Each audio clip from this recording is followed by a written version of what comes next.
We are located now right here on the northwestern corner of Massada, of the plateau. Right here we can see the complex of the northern palace with the 3 terraces. How did they bring all that water that was so needed in order to live here in the middle of the desert?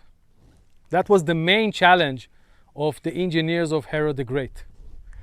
What you can see here in the model is this path that goes all the way down from the water gate down the slope.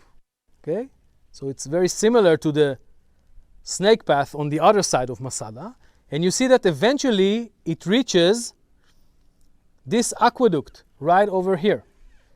This aqueduct is filling a series of cisterns with water that came from the floods in the Judean desert.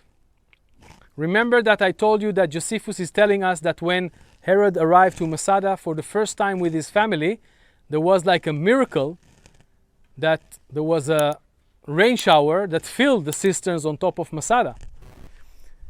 I'm sure that this event made it clear for Herod that he should take care to provide enough water in order to really be able to stay here and to fortify Massada in a time of crisis.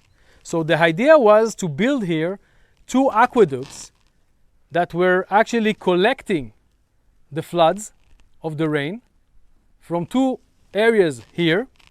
One is the stream of Massada, and the other one is the plateau, which is right in front of us to the west.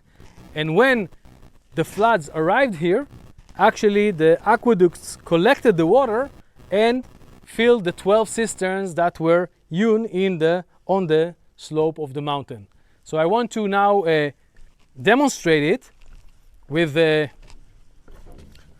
very fine model, and you can imagine that we have here 2 lakes that were created by 2 dams that were collecting the water, leveling them up, and once the water were high enough, actually imagine here how the aqueducts are now filled with water and how they are moving the water into the cisterns. Okay, so we have 8 cisterns on the upper level and the 4 cisterns on the lower one.